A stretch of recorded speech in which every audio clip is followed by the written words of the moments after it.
Okay, today, if I could just turn that volume down just slightly, so I've got it big enough now as it is. Good. Okay, today just quickly wanted to tell you the story that we're hearing from 2 Kings. We've been doing Elisha for quite a few weeks. This is the last week we're doing Elisha. Does anyone remember, I have a tough question, something distinctive, something noticeable about Elisha, what he looks like? There's something about him that he has or doesn't have. Some of the men are a bit like this in this church. In fact, one of your fathers is, I think, but he's bald! There you go. Okay. Now, Elisha was God's prophet, and what was happening is the people of God had disobeyed God and they were being attacked by an army from Aram. They'd surrounded the city, and it was terrible because no food could get in and people were hungry and starving. It was just a terrible situation. And the king of Israel was angry, but really he was a bit silly because he disobeyed God, and God was doing this to tell him he needs to turn away from following idols and other things. Anyway, the king was pretty angry, and he wanted to get rid of Elisha. But Elisha said to him that tomorrow food will return, there'll be plenty of food. And I don't think the king believed him, and even one of his soldiers couldn't believe it. But you know, Elisha knew this was going to happen because he spoke God's word, and God's word is always true. God's word never fails you. God's word always strengthens you. Anyway, in part of this story, there were 4 lepers. They had this terrible skin disease. They were hungry. They were outside the city, and they said to themselves, if we go into the city, we'll die. If we stay here, we'll die. Let's go over to the enemies, the Arameans, and maybe they'll let us live, and if they don't, we'll die. It doesn't matter. Let's go and try it. So they went over to the camp of the enemy soldiers, and when they got there, all the soldiers had gone.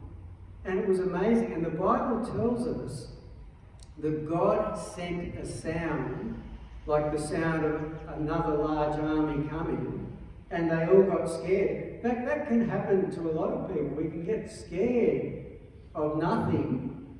Now, they were scared. God sent an actual sound, but sometimes we can get scared of nothing and worry. Anyway, the 4 lepers went into the camp of the Arameans, and they just ate, and they got plenty of food, and they were so happy.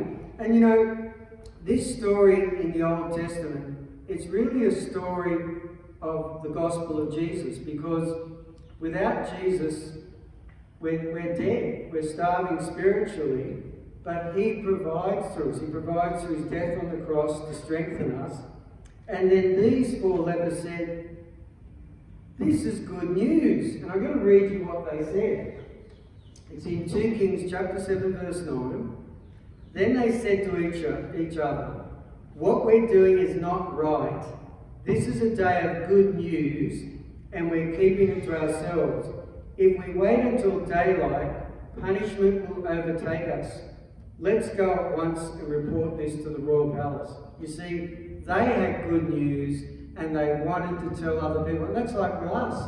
We have the good news of God's love and his forgiveness. And it's not you have to, it's really you want to, because you want other people to share that good news. Now I've got a little activity here. I need someone to volunteer.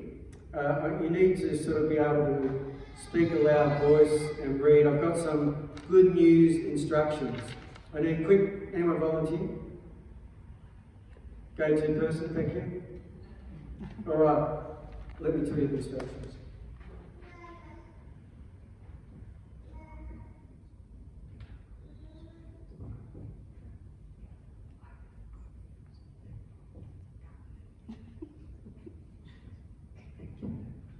Do you need that? Off you go. Go forward. She's going to find good news. Let's see what happens.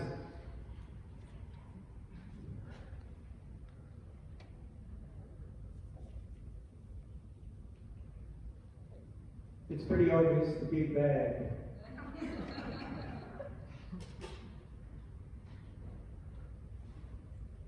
Don't tell me someone's cleaned it up. Oh no.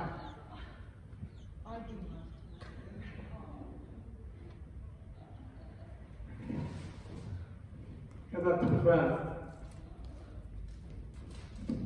Use the microphone. No. Louder. This is your big chance. Let's get louder. I have good news. Woo! And what's the next bit? Come! Now's your chance. And if there's any health issues, we'll trade up. Don't worry. If it's gluten free, and we'll trade up. Come on, come and get it. Give him the food. You see, boys and girls and adults, good news is for sharing. And when it's good, you want everyone else to have it as well. Jesus is for sharing because he's good news. There's a bit of intense negotiation happening here. Okay, a bit of swapping. All right, any more trading up? No? Okay. Nothing? Okay, I'll trade you up. See you later. Trade up, will you? We'll trade up. Okay, that's it, boys and girls.